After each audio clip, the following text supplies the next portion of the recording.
ये सवाल सिर्फ मेरा नहीं है, ये सवाल इस देश के 140 करोड़ देशवासियों का है कि कश्मीर में आज के वक्त में जो बिहारी मौजूद है, बिहार सरकार उनके लिए क्या कर रही है। सरकार आज तक उसका जवाब नहीं दे पाई, सरकार जवाब नहीं दे पाई, इसी वजह से विपक्ष ये बात आज भी पूछता है। यूपीए गठबंधन में आप भी सरकार में थे, जरा उस डाटा को भी निकाल लेते। प्रधानमंत्री मोदी शमशान में भी शहनाई बजा देंगे।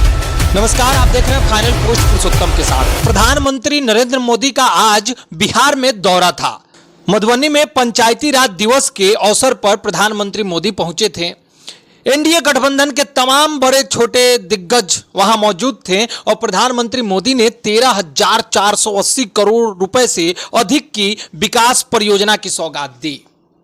प्रधानमंत्री मोदी की इस रैली की काफी चर्चा हो रही थी। इसी चर्चा के दौरान तेजस्वी यादव ने प्रेस कॉन्फ्रेंस किया और अहम सवाल पूछ डाले। बहुत सारे सवाल तेजस्वी यादव ने पूछे और वो सवाल कितना जायज है प्रधानमंत्री मोदी से ये सवाल करना तेजस्वी यादव का, और उस प्रेस कॉन्फ्रेंस की क्या खास बात थी, इन्हीं सब चीजों पर आज हम बातचीत करेंगे अपने editor in chief Gyaneshwar Gautam ji के साथ। आइए इन्हीं से सवालों का जवाब पूछते हैं, उसका विश्लेषण करते हैं और बिहार के राजनीतिक में विपक्ष का इस तरह से सवाल पूछना कितना असरदायक होगा, इन सब चीजों पर बातचीत करते हैं। स्वागत है सर आपका। धन्यवाद पुरुषोत्तम। प्रधानमंत्री मोदी का दौरा हुआ, तेजस्वी यादव ने प्रेस कॉन्फ्रेंस किया। प्रेस कॉन्फ्रेंस में तेजस्वी यादव ने सबसे बड़ी बात कह दी कि प्रधानमंत्री मोदी शमशान में भी शहनाई बजा देंगे और उन्होंने सवाल कर दिया कि 2014 से अब तक लगभग 4,000 आतंकी घटनाएं हुई हैं हिंदुस्तान में। 413 आम लोग मारे गए हैं, 630 सुरक्षा बल के लोग मारे गए हैं।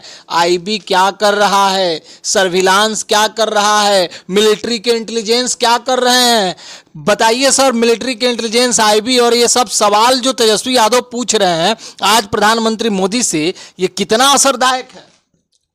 देखिए पुरुषोत्तम, एक बात मैं आपको बता दूं, जब तेजस्वी यादव ने 2014 से लेकर 2024 तक के शासनकाल का रिकॉर्ड बनाया तो यूपीए गठबंधन में आप भी सरकार में थे, जरा उस डाटा को भी निकाल लेते। तो बहुत महत्वपूर्ण सवाल आप कर रहे हैं। मुझे लगता है कि 1496 लोग मारे गए थे और कई आतंकवादी घटनाएं हुई थी, उसका डिटेल्स अभी ध्यान मेरे नहीं है, लेकिन 1496 लोग मारे गए।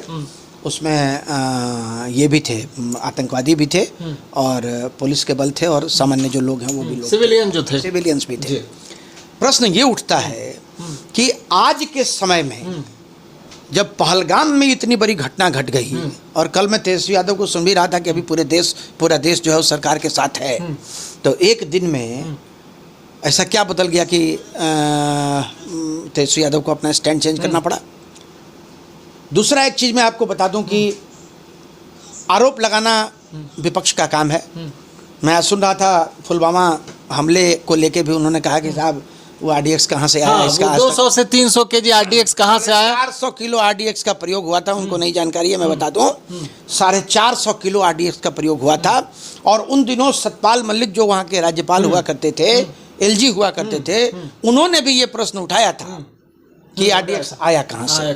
सरकार आज तक उसका जवाब नहीं दे पाई, सरकार जवाब नहीं दे पाई, इसी वजह से विपक्ष ये बात आज भी पूछता है। सरकार को चाहिए कि सरकार जवाब दे, मतलब उन्होंने कि कहा आरडीएक्स आया कहाँ से, जांच होनी चाहिए, आज तक जांच का क्या हुआ। और ये अगर तेजस्वी यादव ने ये कंप्लेन किया है तो ये कंप्लेन भी उनका जेन्युइन है कि आईबी कहाँ थी।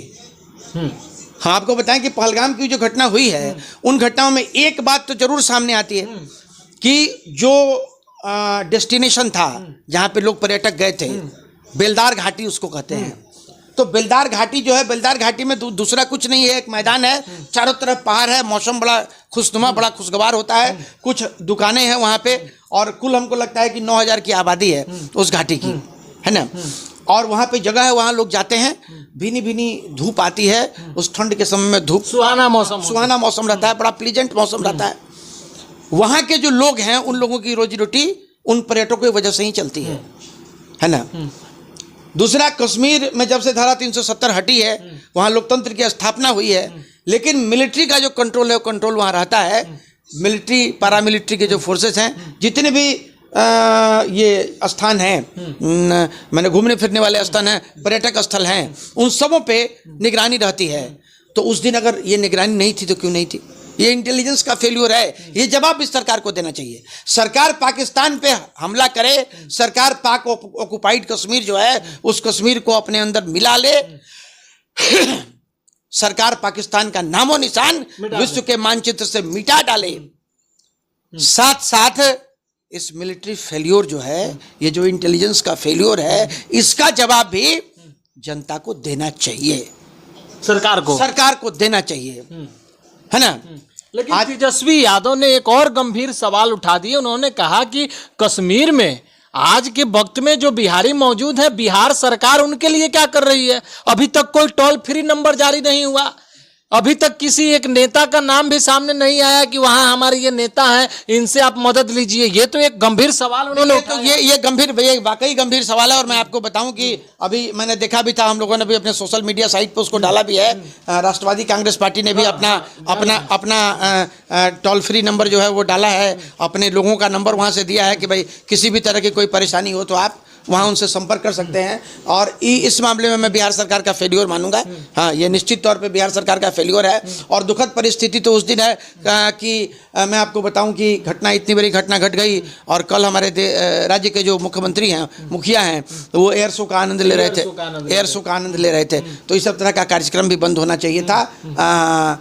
राष्ट्र में इतनी बड़ी घटना, देश में इतनी बड़ी घटना घट गई। सरकार ने आम जनता को दिखाया, सरकार पाकिस्तान को भी तो दिखा सकती है। सरकार यही पूरे देश की मांग है, ये पूरा देश का डिमांड है। आज पूरा देश आंदोलित है और पूरा देश इस देश के 56 इंच के प्रधानमंत्री से ये मांगता है कि पाकिस्तान का नामो निशान विश्व के मानचित्र से मिटा दो। इसलिए कि अभी एक सप्ताह पहले जो पाकिस्तान सेना का आर्मी चीफ है, उसका जो इतना नफरत भरा और इतना भड़कीला बयान उसका आया था, इससे उस कड़ी को जोड़ के देखा जा रहा है कि उसके द्वारा ये घटनाएं की गई। लेकिन जब उसका बयान आया उस समय क्या भारत का इंटेलिजेंस सो रहा था? ये गंभीर सवाल है। ये गंभीर ही नहीं, ये काफी गंभीर सवाल है पुरुषोत्तम, और सरकार को इसका जवाब देना चाहिए। ये सवाल सिर्फ मेरा नहीं है, ये सवाल इस देश के 140 करोड़ देशवासियों का है।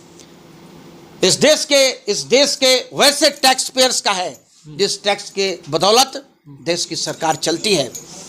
ये सवाल पूछना लाजमी है कि कहां हमारे इंटेलिजेंस का फेल्योर हो गया, ताकि हमारे देश के, आप बताइए, उसमें एक लेफ्टिनेंट भी था, एक आईबी था, एक इंटेलिजेंस ब्यूरो का एक पदाधिकारी था, एक इंस्पेक्टर रैंक का, ठीक है, एक इंस्पेक्टर रैंक का अधिकारी था। तो ये घटनाएं, इस तरह की घटनाएं अगर हुई हैं तो सरकार को इसके ऊपर भी जवाब देना पड़ेगा। और मैं फिर पुरुषोत्तम एक बात को दोहराता हूं कि अगर तेजस्वी यादव ने ये आरोप लगाया है कि पुलवामा घटना के बाद जो RDX आया था उसके बारे में सरकार ने आज तक नहीं बताया, सरकार को बताना चाहिए कि वो RDX कहां से आया था। मतलब सरकार को ये चीजें सामने लानी, बिल्कुल सरकार को ये चीजें सामने लानी चाहिए, है ना।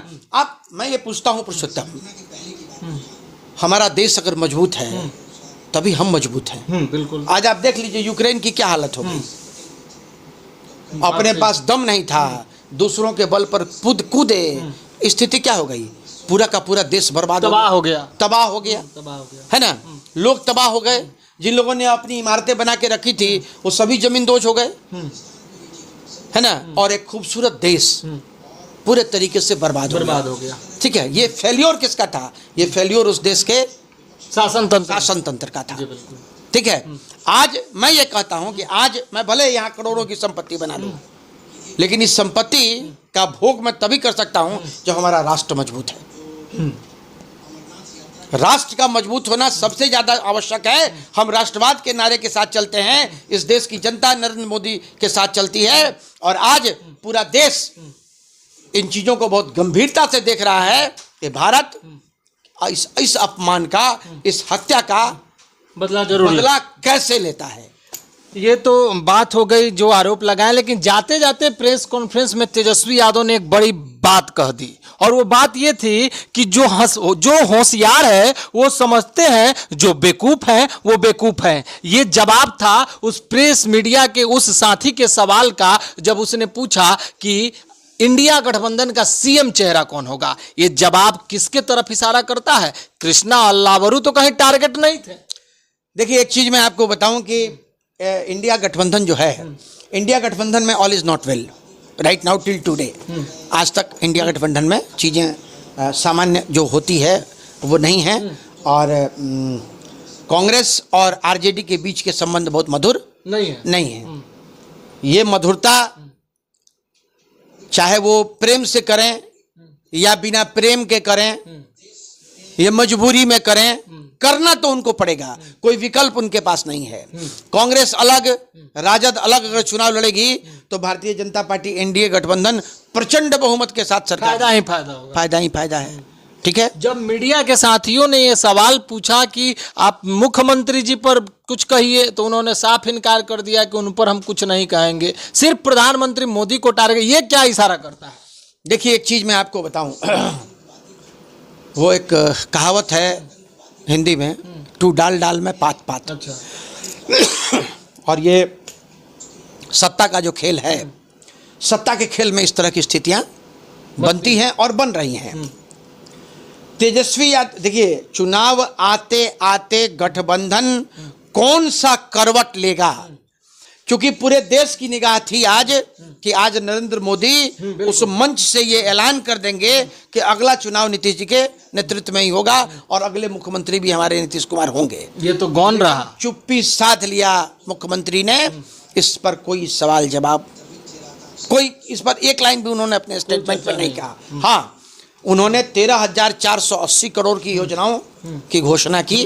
बिहार का डेवलपमेंट हो रहा है, इसमें कोई दुराय नहीं है। कई ट्रेन भी नहीं दी गई है।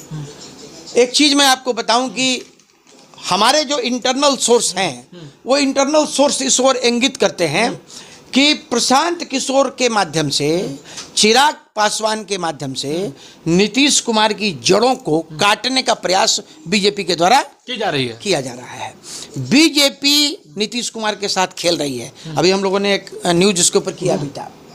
बीजेपी के नीतीश कुमार के साथ खेलने के पीछे जो कारण है कि इस बार किसी भी हालत में बीजेपी अपना मुख्यमंत्री बिहार में बनाना चाहती है इस बार, और इसलिए बनाना चाहती है कि एक बार अगर उसका मुख्यमंत्री बिहार में बन गया तो उसके बाद वो अपने आप को इतना ताकतवर बना लेंगे कि कई टर्मों तक उनका मुख्यमंत्री बना रहेगा। गठबंधन का कोई साथी उनके साथ रहे तब और नहीं रहे तब। तेजस्वी यादव इस चीज को भाप गए हैं क्या? आप देखिए, तेजस्वी भी इस चीज को भाप गए हैं। आप प्रशांत किशोर के उस बयान को सुनिए। प्रशांत किशोर ने अपने बयान में कहा कि जहां जहां जनता दल यूनाइटेड चुनाव लड़ेगी वहां से उसको जीतने नहीं देना है, जमाना नहीं, खाता नहीं खुलने देना है, इसलिए कि अगर चाचा एको गो से जीत गए तो लटक के कहीं ना कहीं सेनमारी कर देंगे और ये बिहार के लिए नुकसानदेह होगा।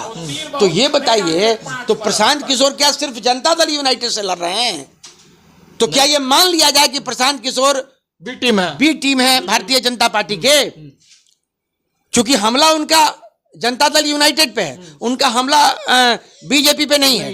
तो बीजेपी पे हमला उनका क्यों नहीं है? और अगर बीजेपी पे अगर उनका हमला नहीं है तो इसका मतलब है कि वो बीजेपी के बी टीम के रूप में काम कर रहे हैं। अगर वास्तव में ये सब चीजें चल रही हैं तो इसका मतलब तेजस्वी यादव ने अपना दरवाजा नीतीश कुमार के लिए खोल कर रखा। देखिए, मैं आपको बताऊं, हम लोगों ने पहले भी इसकी चर्चा की थी।